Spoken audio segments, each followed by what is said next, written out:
So, Kenny, Arsenal have had their annual beating at Anfield 4-0. Ultra defensive, pressing high at the beginning.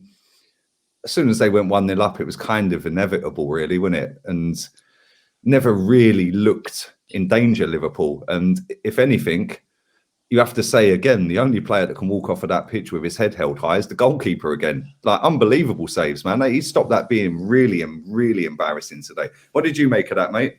Well, question I need to ask a lot of our fans is, do you support the third biggest club in the country?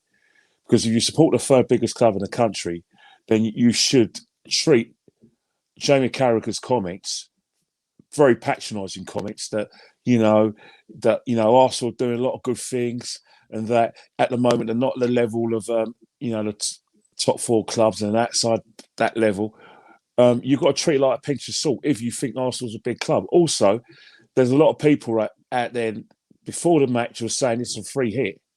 Free hit for what? What free hit? What's that? The only free hit I know is in cricket. They're trying to say that it's okay to lose this game, yet they're the first to say that people like me and you want us to lose. Because so we can be proved right. But it's okay to lose against Liverpool. I mean, they're behind Man United and themselves. We are far behind them in terms of trophy haul and being a big club. So us who are raising our standards, who are getting told go and F off and support someone else because we're not real supporters, and some dickhead at the Emirates came up to me and says, I hate on Arsenal. Well, you can't love the Arsenal that much if you're saying this is a free hit. And that's the thing, Kenny, right? We had 3 free hits at the start of the season, didn't we? So if we're including this as a free hit, 1/3 of our season so far has been a free hit. If you do that over 38 games, that's 13 games pretty much. Well, yeah, all right. So we had a free hit against Man City, free hit at home against Chelsea, and we had a free hit today. I'm sorry, but are we going to say if I'm expecting and I'm hearing on good authority, and this has been substantiated by the most prestigious football channel out there, i.e. Sky Sports, that there is a meeting regarding the manager of a Northern football club, and that it's highly likely that, although no decision has been made yet, that by the time we play that Northern club on the 2nd December, they're going to have a bounce because they're going to have a new manager. So that won't be. Is that going to be a free hit? At Arsenal Football Club, you have to make decisions about what's acceptable and what's not acceptable. The fact is, Liverpool, from kickoff, they misplaced a few passes. Once they realised that, and they realised that we were passing out the back, and they realised that we were organised, guess what? Didn't lose their heads. What they did is they worked hard. Thiago, sliding tackles, on Lacazette, slide tackles on Saka, Oxlade-Chamberlain, working his nuts off. Today. Oxlade-Chamberlain, for me, was man of the match. I know Salah got it, but he was brilliant. Fabinho, working on. Mane, putting his arm out, showing a bit of passion.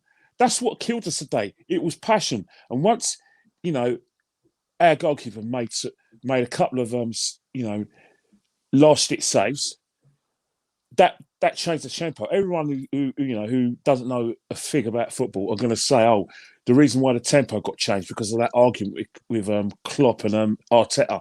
Nice bit of passion by Mikel, by the way, but it wasn't that. It was the fact that when we that was the best performance of the day, other than the goalkeeper. But the fact that Liverpool, we were passing out the back, which we're very brave to do, which something I endorse as well. But what was happening is that if you are going to pass out the back, 2 things you need to do. 1, you need to be in position to receive the ball. 2, you have to assume that the opposition is going to make interceptions. And too many times today, Thomas Partey was trusting of the fact that the ball was going to be past accuracy. He didn't smell danger. Neither did Lokonga. He was really poor. That was one of his worst games for Arsenal today. Second goal, Partey had a massive part in this. Tavares got pressed out again, made like the pass to go to at the back. It was trying to go to Partey, but what Partey didn't do, right? He didn't assume and spot the danger. What he did is that he was a yard off. So when you're a yard off, you can't react. And so what's happened is Jota has a free touch. He's able to run past. He's still standing still. He's not running to help out his mates in defence. So Jota is just using our defenders to try and round the keeper and score a second goal. All day long, he was being caught in possession. Tavares got pressed out of the game because he panicked. Gabriel panicked because what's happened to Salah had a lot of confidence, and he was able to, take the ball out for the air, use his little quick feet, and they panicked. Ben White, for the first 20 minutes, did a fantastic job on Mane.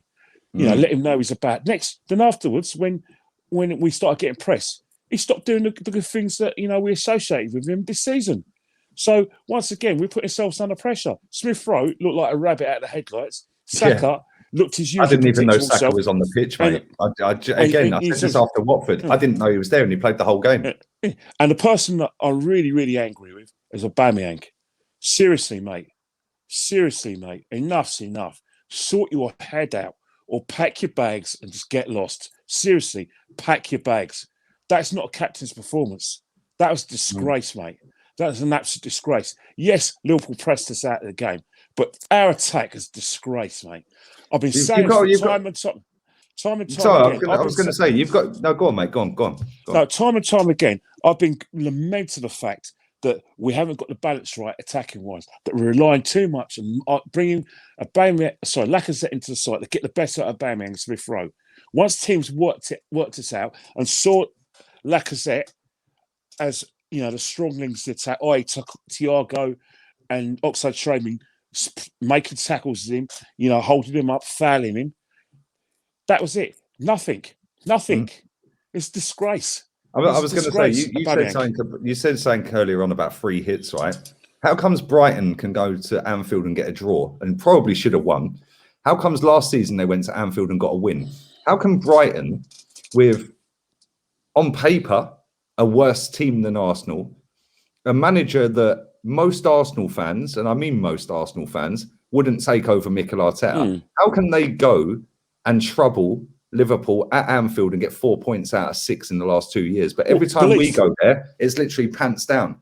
All right. Buzzwords: belief, organisation, clinical in areas that matters, taking their chances when they're on offer. That is a simple football. You know what I mean? They got no fear. No fear. But Arsenal played with fear. I think the players sold their manager down the river today. They sold him down the river. I mean, it's not as if they weren't. He didn't. Get his organisation right, because you saw it in the beginning of the second half. He actually got his 2 full-backs and spoke to them. And there's no doubt what he was talking to them about. He was probably saying to Tavares, don't get too tight on Salah because he's going to do you, and then we're going to run at you. And he's probably told Tomiyasu, don't get too tight on Mane and let Mane spin off you. Tomiyasu took that to a whole new level by just letting them walk straight in and score. But with Tavares as well, the same thing. So it's not as if he didn't prepare him. Did he make a mistake in his team selection? I was on Twitter and I was having a talk, and I spoke about the fact that Ainsley Maitland-Niles was our man in the match last week. So if you want to see, why didn't he start? Exactly. If you want to see his best performances, you have to give him a run of games. Now, he didn't do anything wrong. Now, this was perfect for him, but he's gone with Lokonga, who he had to take off anyway after the second goal, and bring on Ainsley Maitland-Niles. But the problem is that when you bring Ainsley Maitland-Niles on, he's got the same sort of, itis, i.e. give the ball away itis, as the rest of the players. And then his substitution, not so much on Lacazette, but bringing on, Odegaard, when Liverpool are pressing us out of the game, they're playing at a high tempo, and you brought probably the slowest player in our team on the pitch. And guess what? That we played with, not only did Liverpool look like they had 12 men, they looked like they had 14 men. The one that made me laugh. We looked like we had 10 men.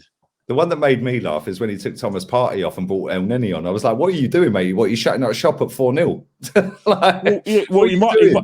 He might as well. He could have taken Thomas Partey off. Me personally, Kenny, right? Me personally, as soon as that goes 2-0, the game's dead and buried, right? And people like me, you, and Jez, we've sat on here and we've said, look, 8 of our goals out of 13 this season have come in 3 games, right? So out of the other 8 games that we played before today, we've scored 5 goals. Out of our 13 goals, 6 have come from set pieces. Now, people seem to think and have this notion and in their head that we're going to go to Anfield and we're going to score goals. Well, we don't create from open play. You have to get free kicks and corners to score from set pieces, which means you have to attack. We didn't attack, right? Well, not at all. Not at all. And then you then have to track your runners. You know that Salah's a live wire. Salah got man of the match. I don't think he was that great today, and he got. I thought Oxlade-Chamberlain was man of the match. I thought he was brilliant. But Salah affected the game in a way that they then ended up winning it. Yeah, and it's like, you know, I just look at it and I think the manager went way too defensive to start off with, right? When we looked at West Ham beating them, and I know it's at West Ham's ground, the London Stadium, but West Ham with the ball, and we have said this so many times, mate. West Ham with the ball know exactly what they're doing. West Arsenal without the ball seem to know what they're doing, but with the ball, we ain't got a Scooby what we're doing, mate. Well, today, the reason why we lost the game is because we were poor off the ball. Liverpool off the ball were fantastic. You remember, you look at it. Thiago was making tackles and winning possession and giving it and turning the possession into attacks. Oxlade-Chamberlain was making interceptions. How many times in the first half, before they got the first goal, was Thiago doing little slide tackles to stop our attacks? That's all it was. He's quality, man. He's a quality player. Listen, Kenny, we're going to do player ratings. Jez was at the game. I feel sorry for Jez, man. He's drove 7 hours to get there, booked a hotel, in the pissing rain to witness a spanking. My advice, to Jez and to everyone else: when you go on away games, make it a trip to remember, because sometimes, the only passion and the only work rate is going to come from you, the fans. 100. Hey, listen, our away fans are brilliant. We already said this. Kenny, listen, excellent. We're going to do player ratings later on. Thanks for coming on, man. Appreciate it. And disappointed, but as I said, expected. But keep your eye open, because remember, you don't know what sort of breaking news you're going to have to break later. We're out of here. I'll take her out.